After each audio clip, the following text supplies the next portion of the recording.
নমস্কার। বিমল কর মহাশয়ের জন্ম 19 সেপ্টেম্বর 1921, মৃত্যু 26 আগস্ট 2003। তার যাত্রা শুরু ছোট গল্প দিয়ে। অন্য সব খ্যাতিমান লেখকদের মতোই 1944 খ্রিস্টাব্দে তার রচিত প্রথম ছোট গল্প অম্বিকানাথের মৃত্যু প্রবর্তক পত্রিকায় প্রকাশিত হয়। 1954 খ্রিস্টাব্দে তার রচিত প্রথম ছোট গল্প সংকলন বরফ সাহেবের মেয়ে প্রকাশিত হয়। তার রচিত বেশ কয়েকটি কাহিনীতে চলচ্চিত্র নির্মিত হয়েছে, যেমন বসন্ত বিলাপ, বালিকাবধূ। বালিকাবধূ সিনেমাটি হিন্দিতেও রয়েছে। যদুবংশ, ছুটি। ছুটি তৈরি হয়েছিল তার খড়কুটো উপন্যাসের উপর ভিত্তি করে। বিমল কর অসময় উপন্যাসের জন্য 1975 খ্রিস্টাব্দে সাহিত্য একাডেমি পুরস্কার পেয়েছিলেন। এছাড়া কলকাতা বিশ্ববিদ্যালয়ের শরৎচন্দ্র পুরস্কার, দিল্লি বিশ্ববিদ্যালয়ের নরসিংহপুর দাস পুরস্কার এবং দুবার আনন্দ পুরস্কার লাভ করেছিলেন। স্বাধীনতার পরবর্তীকালে এক অন্য ধরনের গল্প ও উপন্যাসের লেখক হিসাবে মর্যাদা পেয়েছেন তিনি। তার গল্প উপন্যাসে ঘটনার চেয়ে মানুষের মনের জটিলতা বেশি এঁকেছেন। তার দেয়াল, খড়কুটো, পূর্ণ অপূর্ণ, যদুবংশ ইত্যাদি উপন্যাস বাংলা সাহিত্যের অমূল্য সৃষ্টি।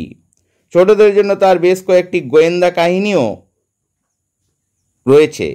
তার মধ্যে একটি ফটো চুরির রহস্য, গজপতি ভেজিটেবল শু হাউস, শু কোম্পানি, বাঘের থাবা ইত্যাদি উল্লেখযোগ্য। কিকিরা তার গোয়েন্দা চরিত্রের নাম। আজকের গল্প রেফারি নুটু কাকা। নুটু কাকার কপাল মন্দ। ডাক্তারিতে ঢুকেও পড়া শেষ করতে পারেননি, চেষ্টাও করেননি বোধহয়। তার বদলে দাঁতের ডাক্তারি শিখতে লাগলেন।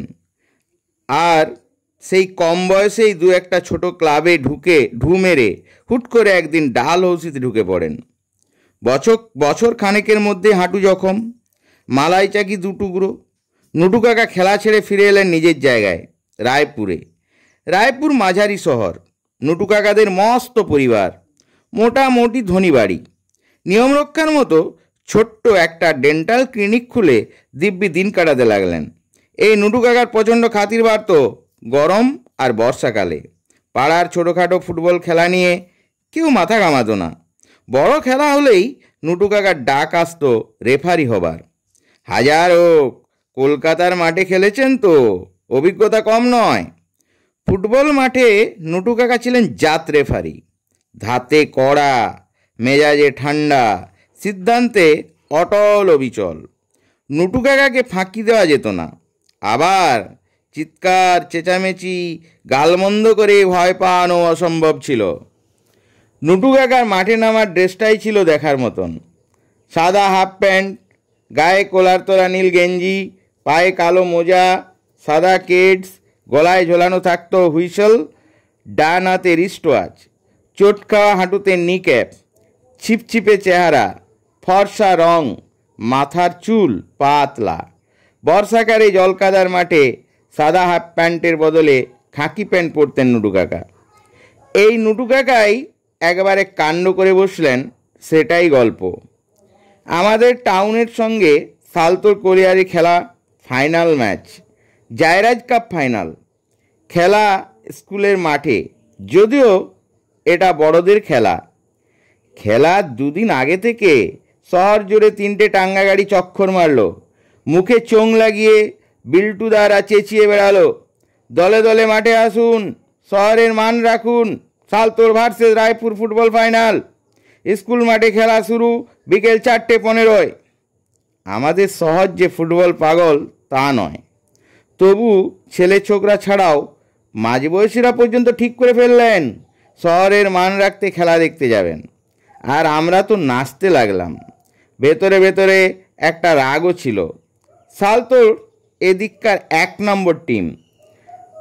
আমরা আজ পর্যন্ত মাত্র একবার ছাড়া বারবার হেরেছি তাদের কাছে, তাও বেশি বেশি গোলে। তবে এবার আমাদের তরফে খাতায় কলমে কটি অ্যাডভান্টেজ দেখা যাচ্ছিল।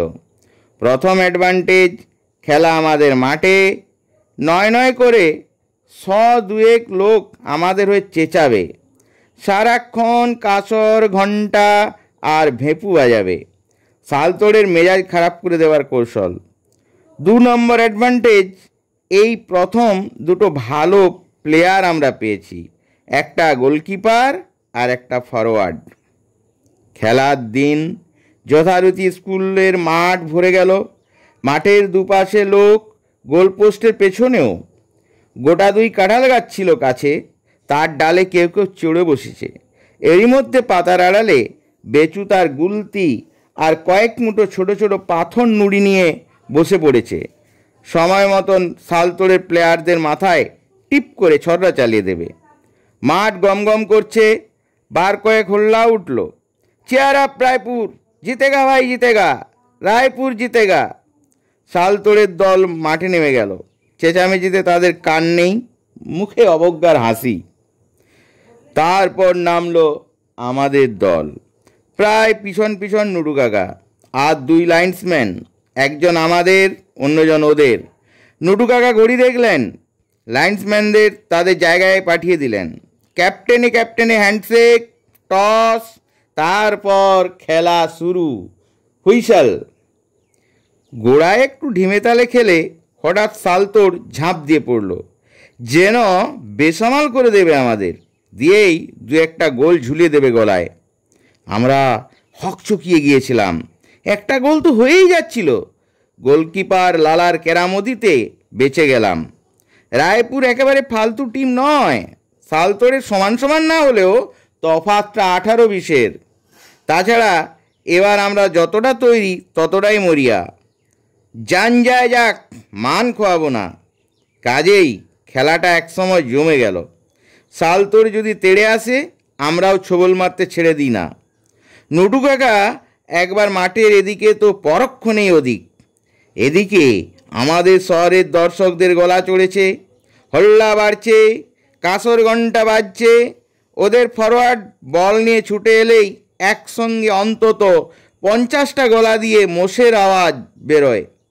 ওরা চটে যায়, ঘাবড়ে যায়, পা থেকে বল কেড়ে নেয় আমাদের গদাই কিংবা মানিক।